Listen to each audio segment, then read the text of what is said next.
unitária ou outra, quando não se puder decidir a vida de maneira diferente para os litisconsortes que estejam no mesmo polo da relação jurídica processual. Né? Então eu vejo assim, por exemplo, alguém entrar com uma ação de investigação de paternidade afetiva e não citar o pai biológico, aquele que está, o nome está no assento de nascimento. Isso é um absurdo, e as pessoas passam ao largo disso e nem se notam. Ao meu ver, nunca fui chamado para dar um parecer nesse sentido, em situações específicas. Mas, ao meu ver, não existe nem coisa julgada, porque sem a lei brasileira, artigo 47, parágrafo único do Código de Processo Civil, diz que se não tiver integrado no litisconsórcio necessário, não é?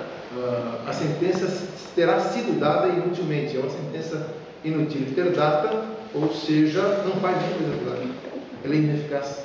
Não precisa nem ser rescindida, não tem ação rescisória contra essa sentença. E as pessoas não se dão conta disso. Então vão tratando das coisas assim, com essa sem cerimônia, a que me referi, e não se preocupam com a segurança das relações jurídicas e com aquilo que pode trazer de eficácia ou de ineficácia por não observância das regras de direito material e de direito processual dentro dos autos do processo. Então isso me preocupa demasiadamente, professor Eugênio, professor Eduardo. Eu fico assim, muito preocupado quando vejo uma situação dessa em que a coisa julgada não se forma. Aqui em Portugal se chama caso julgado. É a mesma coisa. Né?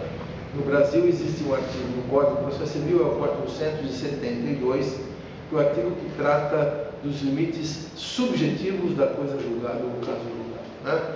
Quem são as pessoas que seriam atingidas pelo comando que emerge da parte dispositiva da sentença judicial, né, com a autoritas rei unicata, com autoridades da coisa julgada material. Então, se não tiver litisconsórcio necessário integrado, não há autoridade da coisa julgada.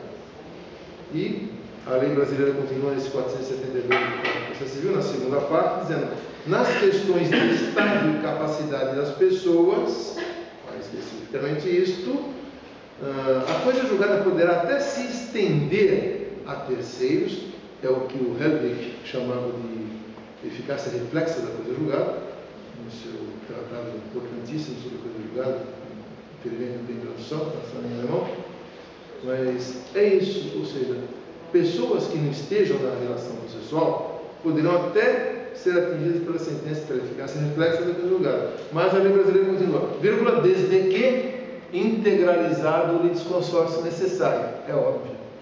E as pessoas esquecem de tudo isso e não se dão conta de que, para um processo ter eficácia mesmo, a sentença ter uma eficácia importante, dela se espera, né, da parte dispositiva, é necessário que se integre o litisconsórcio unitário, necessário se for o caso. Né? E isso tem sido olvidado. Portanto, esferas jurídicas, eu sou pai biológico, o meu nome está ali no assento de nascimento do filho. João, filho de Nelson e Rosa, por exemplo. Não é? Se o meu filho quer investigar essa paternidade de outra pessoa, porque acha que é o pai afetivo, então ele vai tirar a minha paternidade. Então eu vou perder uma qualificação jurídica, que é ser pai daquela criança. Se eu vou ter a minha esfera jurídica atingida, eu tenho que ser citado nesses autos processos, para me defender ou para me posicionar, essas coisas.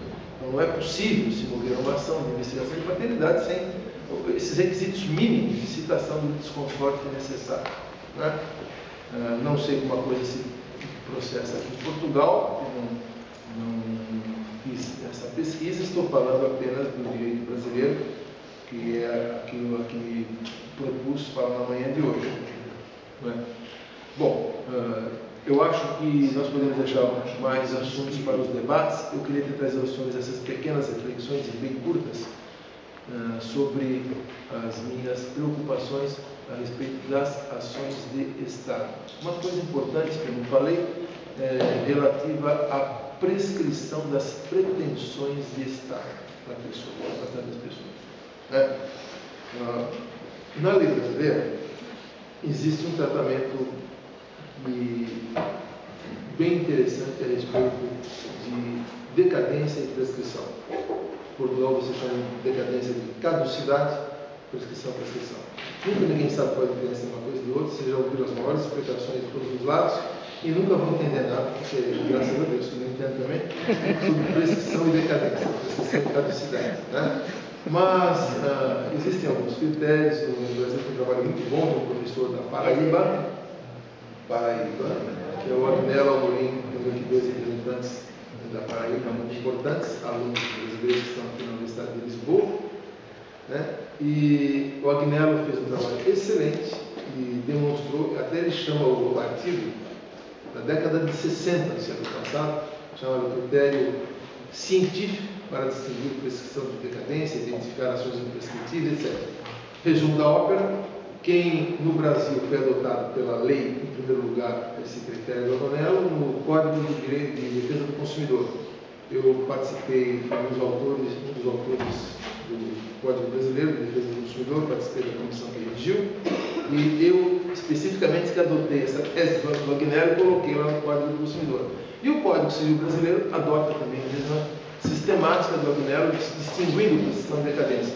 Então, nas pretensões que se deduzem em juízo, não é? Que sejam de natureza constitutiva ou declaratória, elas estão sujeitas, dependendo da previsão legal, a prazo de decadência, ou elas são ações perpétuas. Não vamos falar em prescritível, porque se eu falo de decadência, não posso falar de indecadenciável, vamos falar da ação perpétua, pretensões perpétuas.